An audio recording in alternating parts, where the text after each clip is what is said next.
And as far as somebody saying they're Wahhabi, that's haram to even say that. Do you know why? Who knows it's wrong to say that? Why? Why? That's the name of Allah. Al-Wahhab. Is it? Is that the name of Allah? Do you not remember I was just talking about in another section, don't make fun of Allah's names? And you're calling somebody a Wahhabi? You can't say it about yourself, and you cannot say it about somebody else. Because it's Allah's name. Don't play with it. And by the way, the people who played with that were the enemies of somebody, but they didn't want to call him by his name, his followers by his name, so they called it by his father's name. His name, he lived 270 years ago, his name was Muhammad ibn Abdul Wahhab. But they don't call him Abdul Wahhabis, or bin Abdul Wahhabis, or Mohammedans, because they know you could catch them in what they're saying.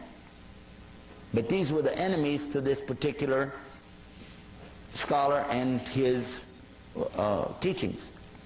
What he was saying is that basically you shouldn't worship people in their graves, and you shouldn't worship the grave site, and you shouldn't build these big temples in there to go to. And his followers tore down those places in the graveyards, and they became so angry that instead of dealing with the fact, he brought the proof.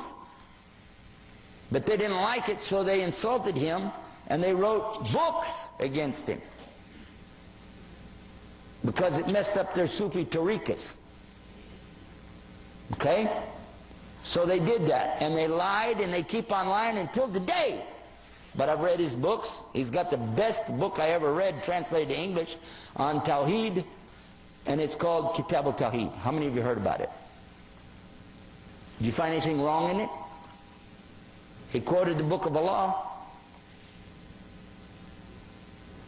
And they can't argue with that, so they just said a label, Wahhabi. What really happened over 200 years ago, there was a student of knowledge who memorized the Quran when he was not even a teenager yet. He studied all of the fiqh, jurisprudence of the Hanafi. Then he began to study others, and his father, who was a scholar, told him to stop. Just stay with what we have. He said, I want to learn the others. His father almost disowned him because of it. It was very upsetting. You know, don't do that. But he wanted to learn all of it so he could understand, and he began to learn quite a bit. He became convinced that he needed to learn more, and he discovered through this learning that the people of his time were making a grave mistake. I used the right word too, because they were worshiping at graves. They were literally going to graves and calling upon dead people to help them. Righteous people, good people, but they're dead. And even if they were alive, what could they do? We could only make dua for you. Nobody's got any magic. You ask Allah to solve these impossible situations, and He can do it. And that's what he was telling the people. And some of those who were making money or getting good position in the community out of these grave worshiping deals took exception to his group, because they came in and kicked over all of these monuments on these graves. And of course they had no evidence to support what they did, so instead of dealing with the rationale of, why don't you look at what you're doing is wrong, instead they labeled his followers as Wahhabi. Why? Because they couldn't call him by his real name. His name was Muhammad, and they would have had to say they're Mohammedans. And no Muslim would do that anyway. So they call him Wahhabi because his father was Abdul Wahhab. So he was Muhammad ibn Abdul Wahhab, and he wrote a book called Kitab al-Iman. The book, if you read it and take the cover off and you don't know who wrote it, you'll say, this is a great book. It's very good about the belief in Allah is one and the teachings that come with it. It's kind of like a workbook. It just has a few verses or something, and then tells you to go look up the rest of it. And it was given to some scholars who were attacking and saying, these Wahhabi people, so and so on. So what do you think about Kitab al-Iman? It says, it's a bad book, don't read it. It's okay. So they gave him the book without the cover on it. Didn't tell him. This is a scholar. I'm not going to tell you who. Big scholar. Current. He read it and he loved it. He said, this is the aqidah of a real Muslim, the belief system of a real Muslim. And when they said, well, here's the cover for the book, and he went, huh? And he said, astaghfirullah, I made a mistake, big mistake. All of us need to understand that whenever somebody doesn't want to admit their mistake, it's a lot easier to point and say, he's a Wahhabi. Second question, why the beard? That's funny. Why do you have eyebrows?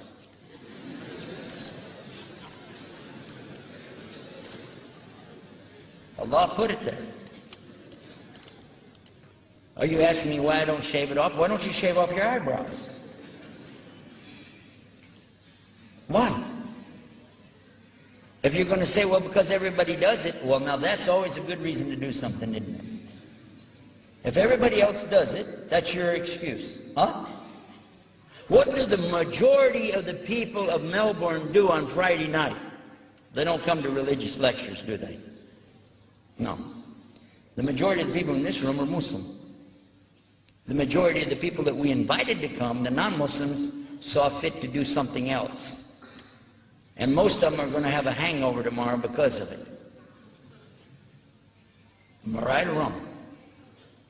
So the most of the people in the world today, in the free world that I know about, get drunk, waste their money, and act like fools on Friday and Saturday night.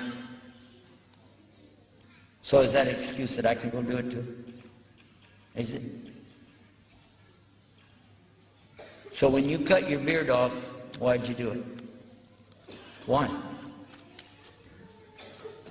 Did Rasul Sallallahu tell you to cut it or let it grow?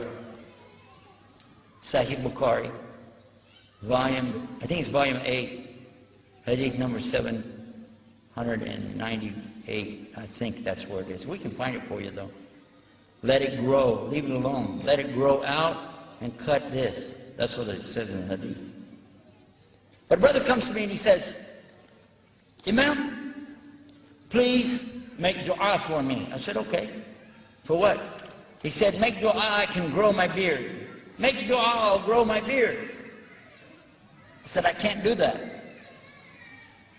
He said, why? I said, that's shirk.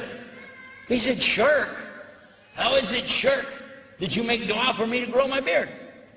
Shirk means to make partners with Allah.